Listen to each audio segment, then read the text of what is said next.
Okay, this is the end of the proof of Wilson's theorem. So we wanted to show that p minus 1 factorial is congruent to minus 1 mod p if p is a prime. And we looked at this product and paired uh, factors up with their inverses modulo p, and everything had an inverse different from it except for 1 and p minus 1.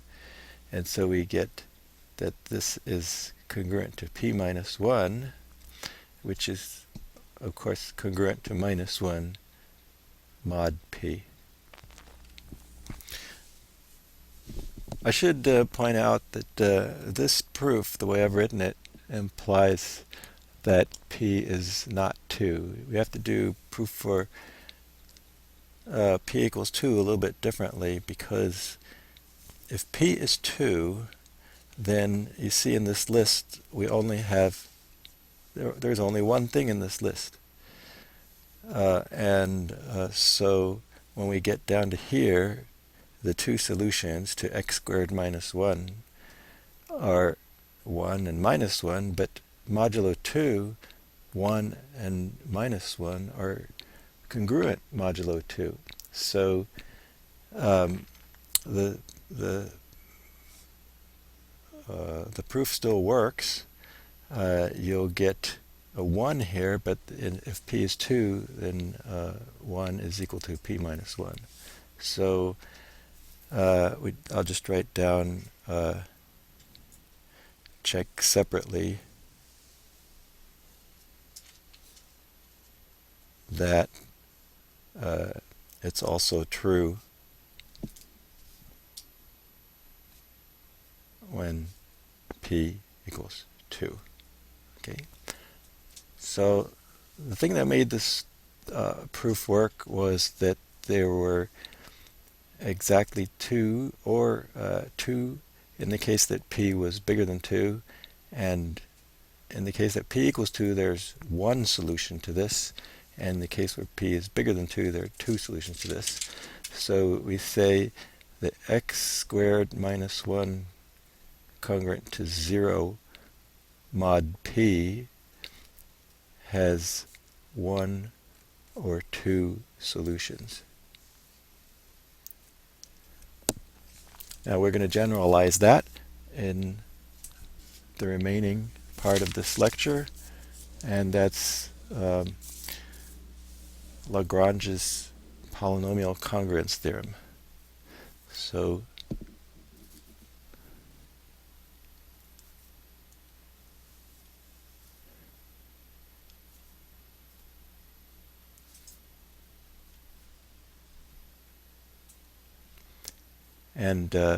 it says that if p of x is a polynomial of degree n with integer coefficients,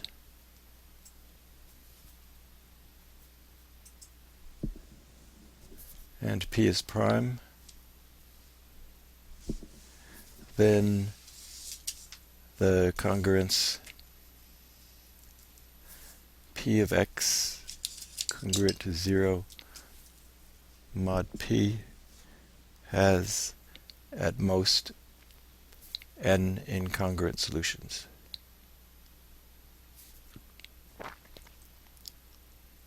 Okay, so in the previous theorem, our p of x was x squared minus 1, and that had two solutions if p was bigger than 2, and it had one solution when p was 2, but it never had more than 2. All right, so the thing that we need to use is this lemma that if you have this polynomial here, you can factor it into x minus r times something else. And what's that other thing? Well, it's x to the k minus 1 plus x to the k minus 2r plus x to the k minus 3r squared plus, and you keep on going, making the powers of x smaller and smaller and the powers of r bigger and bigger until you get to r to the k minus 2 x plus r to the k minus 1. And you can just check this by multiplying it out, and you multiply x times all of this and r times all of this and subtract, and you watch everything cancel except for the x to the k term and the r to the k term. So everybody knows that x squared minus r squared is x minus r times x plus r, but also when x cubed minus r cubed is x minus r times x squared plus xr plus r squared, etc. Okay, so that's the important tool for this. So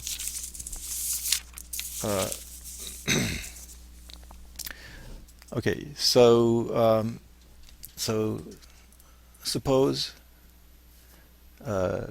p of x, this polynomial, is an x to the n plus an minus 1 x to the n minus 1 all the way up to this,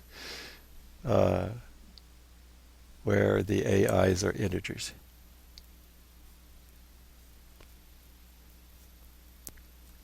All right, then suppose we have one root of this. If there aren't any roots, then there's certainly going to be less than n of them. So suppose p of r is congruent to 0 mod p, then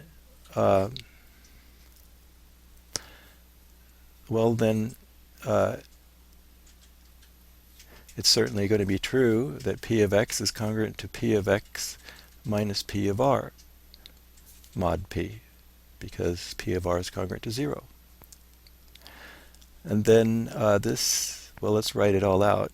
Well, this is all this, and if we plug in r, it'll look the same, so let's subtract them all, just to make a long story short. An times x to the n minus r to the n plus an minus 1 x to the n minus 1 minus r to the n minus 1.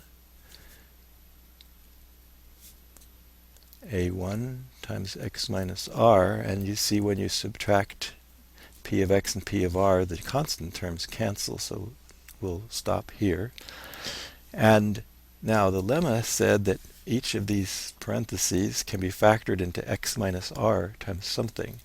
So this is, you can take an x minus r out of the whole thing and write it as q of x, and you see that each of these other polynomials has degree less than the one we started with. So this whole thing, q of x,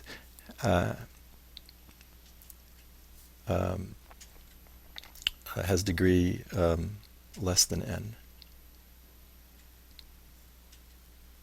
Actually, it's n minus 1.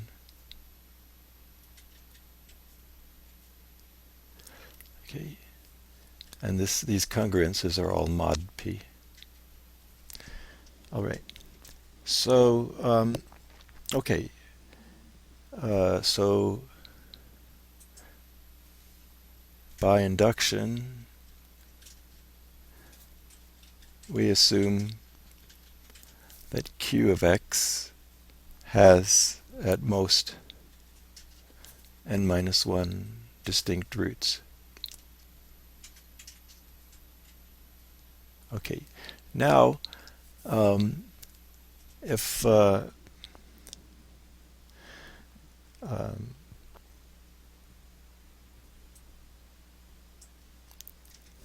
so if x is a root of p, then p of x, which is x minus r times q of x, is congruent to 0 mod p. So p divides the product x minus r times q of x, and by the prime divisor property,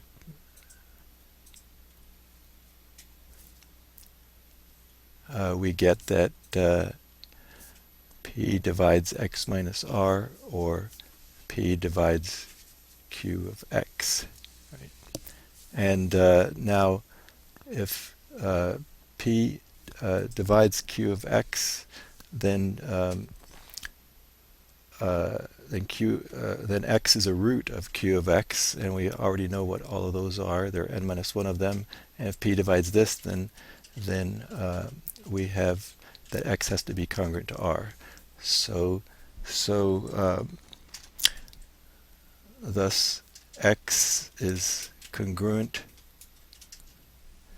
to r, or one of the n minus 1 roots of q of x. So p of x has at most n incongruent roots. Incongruent roots. Right? So sometimes you have fewer roots. We saw that fewer than n roots. So we saw when p was 2, the equation x squared minus 1 had less than 2 roots. Now, it was important in this proof that p was prime because we used the prime divisor property. Okay, and you see again how that's an important property, and you see why we proved it twice in this course already. So if p is not prime, we can sometimes get more than n roots.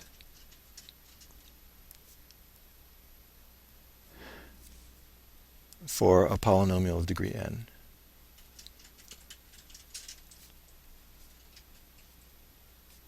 So for example,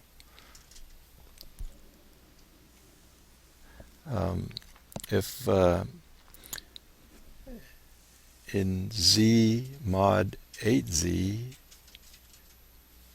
times the equation x squared minus 1 congruent to 0 mod 8 has 4 solutions.